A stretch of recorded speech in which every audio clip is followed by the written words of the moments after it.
नमस्कार दोस्तों, स्वागत है आपका हमारे YouTube चैनल द एग्रीकल्चर गुरुजी में। तो आज इस वीडियो में हम स्टार्ट करने वाले हैं कॉटन कॉरपोरेशन ऑफ इंडिया में जो पोस्ट निकली हुई थी उनके लिए एक टेस्ट सीरीज में लेकर आने वाला हूं और ये इस टेस्ट सीरीज का टेस्ट नंबर फर्स्ट होगा। इस टेस्ट में आपको 20 क्वेश्चंस मैं यहाँ पर प्रोवाइड कराऊंगा और उन 20 क्वेश्चंस में से कुछ क्वेश्चंस ऐसे होंगे जिनके कि हम चारों के चारों ऑप्शन को थोड़ा सा इन डिटेल हम पढ़ेंगे। तो यानी कि आपके इस तरीके से 30 टू 40 क्वेश्चंस एक वीडियो में आपके कंप्लीट हो जाना है। अब हम ज़्यादा समय इस वीडियो को नहीं देंगे, ये वीडियो आपका बहुत ही छोटा होगा, ऐसा नहीं है कि बहुत ज़्यादा देर तक हम इसमें पढ़ाएंगे। हाँ, जो आपका इन डिटेल बताने वाला पार्ट होगा वो मैं पूरा पूरा डिटेल बताऊंगा। तो चलिए वीडियो को करते हैं हम start. Cotton corporation of India के लिए टेस्ट सीरीज है। डेली आपको 1 से 2 टेस्ट प्रोवाइड कराए जाएंगे। आपको यदि दो टेस्ट की नीड है तो आप बता दीजिएगा कि सर 2 वीडियो हमें चाहिए, बट आपको डेली इसे देखना है और ज़्यादा से ज़्यादा शेयर कीजिएगा। और इस वीडियो को यदि आपको क्वेश्चन सच में अच्छे लग रहे हैं तो लाइक जरूर करना और कमेंट में बताना। यदि आप लाइक और कमेंट नहीं करोगे तो मुझे आपका फीडबैक पता नहीं चलेगा आपको किस बेसिस पर क्वेश्चन चाहिए।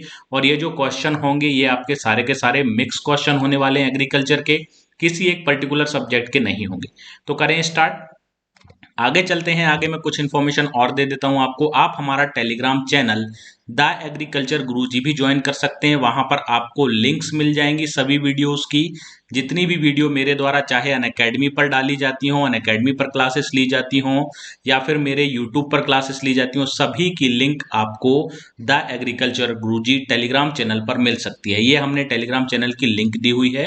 और यदि आपको कोई परेशानी है तो आप इस नंबर पर व्हाट्सअप मैसेज एक मुझे छोड़ दीजिएगा, तो मैं आपकी वहां पर जो भी प्रॉब्लम होगी उसको सॉल्व करने की पूरी पूरी कोशिश करूंगा। एफसीआई के रिगार्डिंग अभी जो हमारी फूड कॉर्पोरेशन ऑफ इंडिया में पोस्ट निकली हुई है असिस्टेंट जनरल मैनेजर टेक्निकल की, इसके रिगार्डिंग हमने अनअकैडमी पर एक कोर्स लॉन्च किया हुआ है। वहां पर डेली क्लासेस हो रही हैं। सबसे पहले हम वहां पर आपको बायोटेक्नोलॉजी पढ़ा रहे हैं।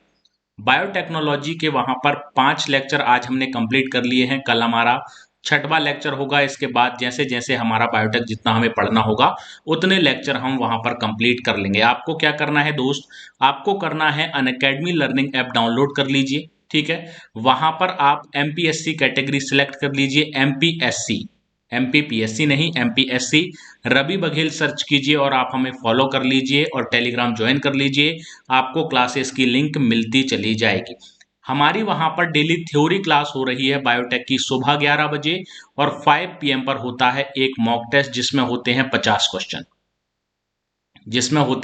क्वेश्चन, वो मॉक टेस्ट हमारा चलता है 5 पीएम पर। तो आप उसे भी ज्वाइन कर सकते हैं, कोई परेशानी नहीं है। फिर से मैं बोलूंगा कि यदि आपको कोई परेशानी हो तो आप हमें इस नंबर पर कांटेक्ट भी कर सकते हैं। तो चलिए आज के लेक्चर का हम पहले क्वेश्चन की बात करते हैं, क्योंकि ज्यादा समय यहाँ पर नहीं लूंगा और ज्यादा लंबी वीडियो भी यहाँ पर मैं नहीं बनाऊंगा। स्टार्ट करते हैं फर्स्ट क्वेश्चन की तरफ। तो क्वेश्चन नंबर फर्स्ट है हमारे पास, the genome content in bread wheat can be. जो हमारा ब्रेड व्हीट होता है, ट्रिटिकम एस्टिवम होता है, उसमें कौन कौन से जीनोम होते हैं। क्योंकि हम जानते हैं जो ब्रेड व्हीट होता है वह होता है हमारा ट्रिटिकम एस्टिवम, ठीक है, ट्रिटिकम एस्टिवम। और ट्रिटिकम एस्टिवम होता है हेक्साप्लॉइड। हेक्साप्लॉइड का मतलब है कि यहां पर जो क्रोमोसोम होते हैं, क्रोमोसोम के 6 सेट प्रेजेंट होते हैं, 6 सेट पाए जाते हैं।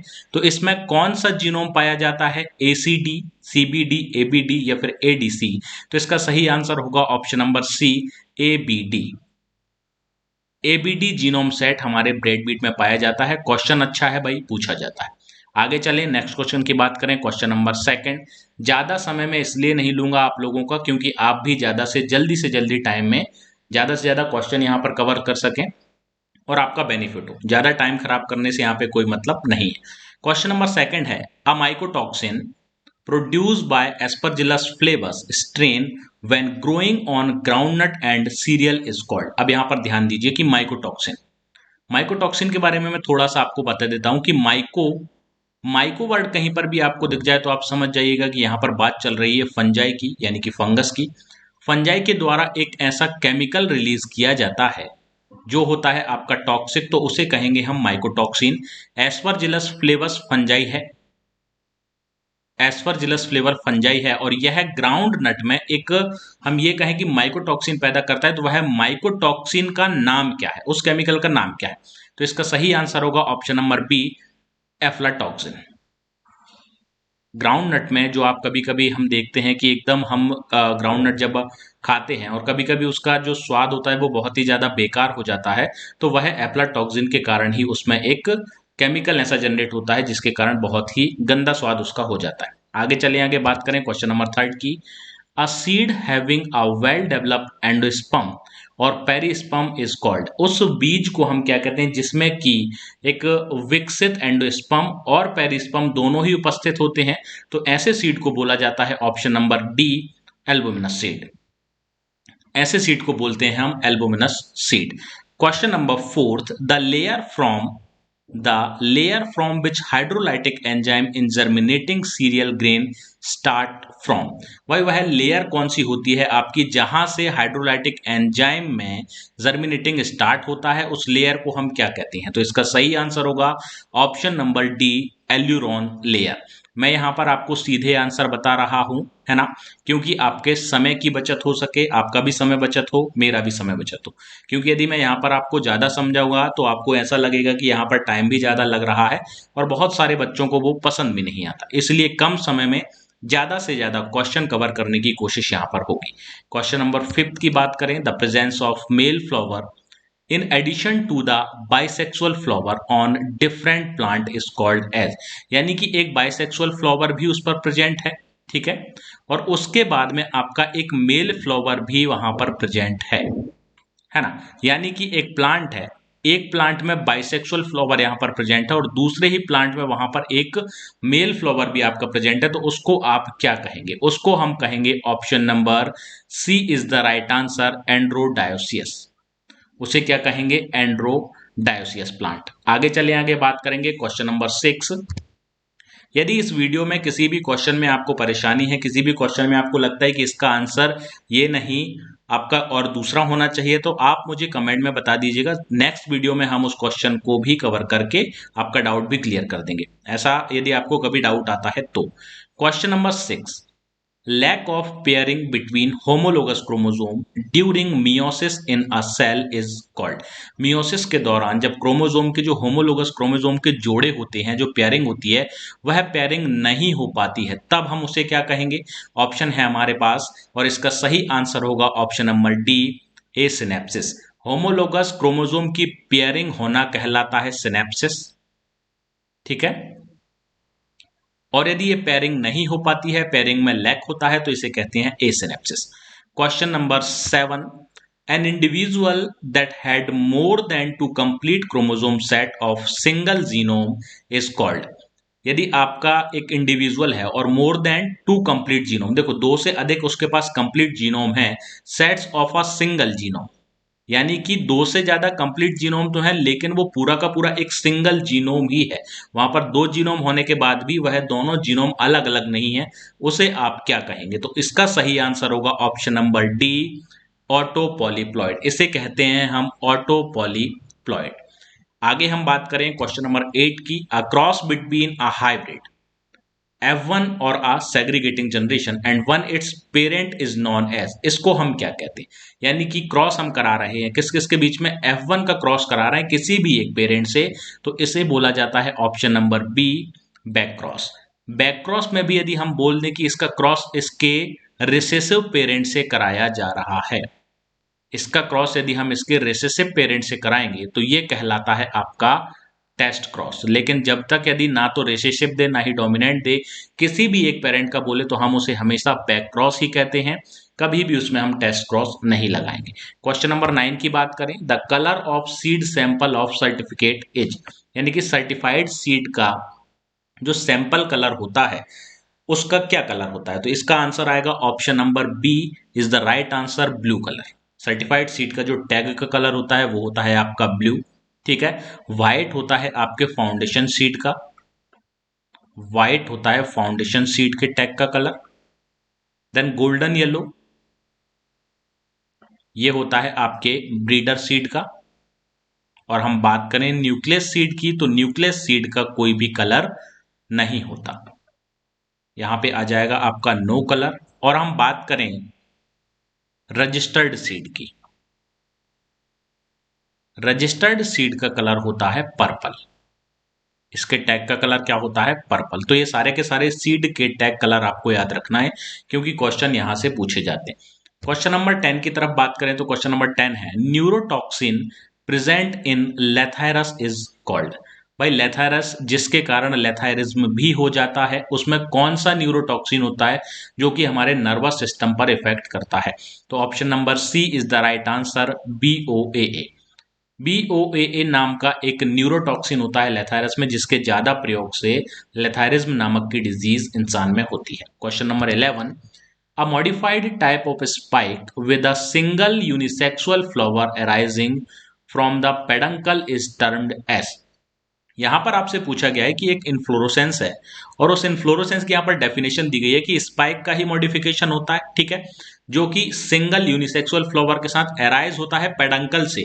उस इन्फ्लोरोसेंस को क्या कहते हैं? तो option number A is the right answer हो जाएगा यहां पर। इसे हम कहते हैं कैटकिन। अब आपको कमेंट में बताना है कि जो कैटकिन होता है या इन्फ्लोरोसेंस किस क्रॉप का होता है। कमेंट में आप मुझे बताइए कि कैटकिन किस क्रॉप का इन्फ्लोरोसेंस होता है। क्वेश्चन नंबर 12 की बात करें, Pusa snowball is a variety of. Pusa snowball किसकी एक किस्म है? तो option number B is the right answer, cauliflower. Cauliflower की एक किस्म है Pusa snowball. Question number 13, the pollination occurring in plants through bats. चमगादड़ के द्वारा प्लांट्स में पॉलिनेशन, पौधों में जो पॉलिनेशन होता है उसे हम क्या कहते हैं? ऑप्शन यहां पर हमारा हो जाएगा सही, ऑप्शन नंबर बी, चेरिप्टोफिली। इसे कहा जाता है चेरिप्टोफिली जब चमगादड़ के द्वारा पॉलिनेशन होगा। एनिमोफिली उसे कहा जाता है जब एयर के द्वारा पॉलिनेशन होगा। और क्लिस्टोगेमी और चेस्मोगेमी ये दोनों ही आपके मैकेनिज्म हैं। क्लिस्टोगेमी और चेस्मोगेमी ये दोनों ही आपके मैकेनिज्म हैं जो कि आपके सेल्फ पॉलिनेशन को बढ़ाते हैं, सेल्फ पॉलिनेशन को बढ़ाते हैं। क्लिस्टोगेमी में जो फ्लावर होते हैं वो कभी भी ओपन नहीं होते हैं, फ्लावर कभी भी ओपन नहीं होंगे, हमेशा बंद रहते हैं। और चेस्मोगोमी में फ्लावर जो होते हैं वह फर्टिलाइजेशन के बाद, फ्लावर ओपन तो होंगे लेकिन फर्टिलाइजेशन के बाद, आफ्टर फर्टिलाइजेशन ओपन होते हैं, उसे कहते हैं चेस्मोगेमी।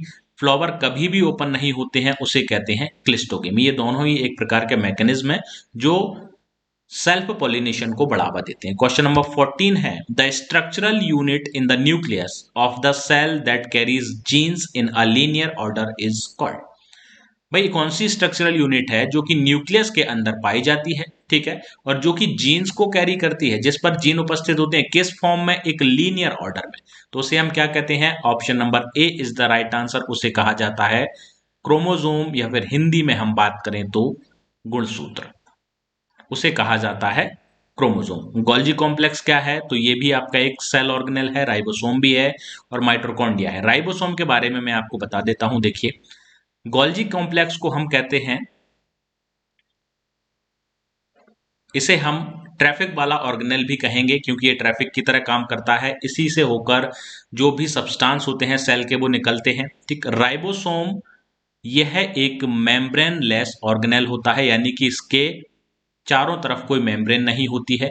और राइबोसोम ही पूरी की पूरी सेल का सबसे छोटा यानी कि स्मॉलेस्ट ऑर्गेनेल होता है। माइटोकॉन्ड्रिया, माइटोकॉन्ड्रिया को सेल का पावर हाउस भी कहा जाता है। एवं रेस्पिरेशन की क्रिया, जो रेस्पिरेशन होता है हमारा, वो भी माइटोकॉन्ड्रिया के अंदर ही चलता है, श्वसन से रिलेटेड होता है माइटोकॉन्ड्रिया।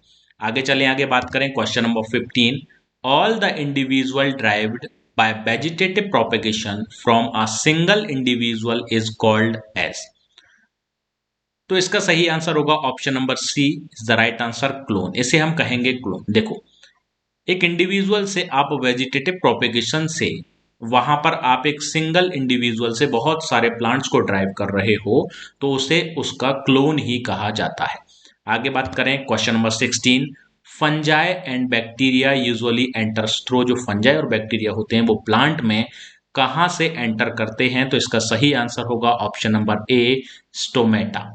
स्टोमेटा यानी कि जो पत्तियों में रंध्र पाए जाते हैं, वहां से फंजाई और बैक्टीरिया प्लांट के अंदर एंटर करते हैं। बाकी बात यहां पर रही हाइडेथोड्स की, तो हाइडेथोड्स हम उन्हें कहते हैं जहां से गटेशन की प्रक्रिया होती है, और गटेशन की प्रोसेस वह कहलाती है जब पौधे में अधिक दाब के कारण जब प्रेशर हाई होता है तो वहां पर जो वाटर का लॉस होता है वह लिक्विड फॉर्म में होने लगता है। वाटर का लॉस लिक्विड फॉर्म में होने लगता है तो उसे कहा जाता है गटेशन, और गटेशन जिस स्थान से होता है उसे कहते हैं हम हाइडेथोड्स। बाउंड तो आपके घाव होते हैं, इंसेक्ट पंक्चर या फिर इंसेक्ट के द्वारा जब वहां पे कुछ घाव लगा दिए जाते हैं उसे इंसेक्ट पंक्चर कहते हैं। Question number 17, inflorescence of cauliflower is called. भाई कॉलीफ्लावर के इनफ्लोरोसेंस को, पुष्प क्रम को क्या कहा जाता है? Option number B is the right answer, curd. ठीक है, मैं यहां पर ज्यादा टाइम नहीं ले रहा हूं क्योंकि समय की बचत हो सके। Question number 18, the strongest chemical agent for breaking dormancy. अब यहां पर बोला गया है आपसे स्ट्रॉन्गेस्ट केमिकल, केमिकल की यहां पर बात की गई है तो आप जिब्रेलिन, एथिलीन, क्यूमिन। जिब्रेलिन आपका एक प्लांट हार्मोन है, ना कि केमिकल है, ध्यान रखिएगा। तो इसका सही आंसर होगा option number A, potassium nitrite यानी कि KNO3। ठीक है, केमिकल बोला गया है इसलिए पोटेशियम नाइट्रेट, नहीं तो यदि आपसे पूछा जाए मान लीजिए केमिकल ना बोल के तो फिर अपना जिब्रेलिन आ जाता है। Question number 19, interveinal chlorosis of the younger leaves and the plant is characteristic symptoms of. Interveinal chlorosis इनमें से किस एलिमेंट की डेफिशिएंसी के कारण होगी? तो option number C is the right answer, iron deficiency इसका सही आंसर होगा। ठीक है, क्वेश्चन नंबर 20 एंड हमारे आज का लास्ट क्वेश्चन है, और आपको कमेंट में जरूर बताना है कि भाई ज्यादा टाइम तो नहीं लिया या फिर ज्यादा जल्दी हो रहा है, जो भी हो आप कमेंट में जरूर बताइए। Chloride belongs to the group, chloride कौन से ग्रुप से बिलोंग करता है? 2,2 टाइप, 1,1 टाइप, 2,1 टाइप या फिर एमोर्फस टाइप? तो क्लोराइड जो होता है वो हमारा बिलोंग करता है 2,2 नॉन एक्सपांडिंग ग्रुप से। जो क्लोराइड होता है वो आपका नॉन एक्सपांडिंग होता है, यानी कि जिसमें एक्सपांडिंग की या फिर प्लास्टिसिटी की जो गुण होता है वो नहीं पाया जाता। 2,2 टाइप, या फिर आप इसे ऐसा भी कह सकते हैं 2,1,1 टाइप। ठीक है, 2,1,1 टाइप या 2,2 टाइप दोनों एक ही बात होती हैं, तो इसका सही आंसर होगा 2,2 टाइप। और इसी के साथ ये हमारा जो टेस्ट 1 था वो होता है कंप्लीट। मैंने फिर भी आपको बोला हुआ है 20-20 क्वेश्चन के आपके टेस्ट होंगे। एक दिन में आपको कितने टेस्ट चाहिए आप मुझे बता सकते हैं। इनका एक टाइम फिक्स रहेगा, बट जो टाइम फिक्स मैं एक बार कर दूंगा वही बार बार आपको टाइम उसी टाइम पर टेस्ट मिलेगा, क्योंकि ये रिकॉर्डेड होगा और रिकॉर्ड होने के बाद आपका अपलोड किया जाएगा। तो आप मुझे बता सकते हैं कितने टेस्ट चाहिए। मैक्सिमम 2 टेस्ट तो मैं यहाँ पर लाने की कोशिश करूंगा एक दिन के अंदर, और जो भी प्रॉब्लम हो कमेंट में जरूर बताइएगा। और यदि कोई परेशानी है तो मैंने अपना नंबर दिया हुआ है, उसमें आप मुझे बता सकते हैं, जो भी होगा अपन उसका सॉल्यूशन निकालेंगे। ओके, ठीक है भाई, तो सभी को बहुत बहुत थैंक यू। इस सेशन को लाइक आपको जरूर करना है, शेयर कर देना अपने फ्रेंड्स वगैरह के साथ, जो भी आप ग्रुप चलाते हैं उस ग्रुप में आप शेयर कर सकते हैं। और सब्सक्राइब कीजिए यदि आपने सब्सक्राइब नहीं किया हुआ है तो, और अपने फ्रेंड्स को बताइए कि भाई टेस्ट सीरीज चल रही है, फ्री में अवेलेबल है, कोई इसका पैसा नहीं है, डेली आप आकर देख सकते हैं, आपके पास नोटिफिकेशन पहुंच जाएगा। बहुत बहुत धन्यवाद आप सभी का। जय हिंद, जय भारत, मिलते हैं नेक्स्ट वीडियो में।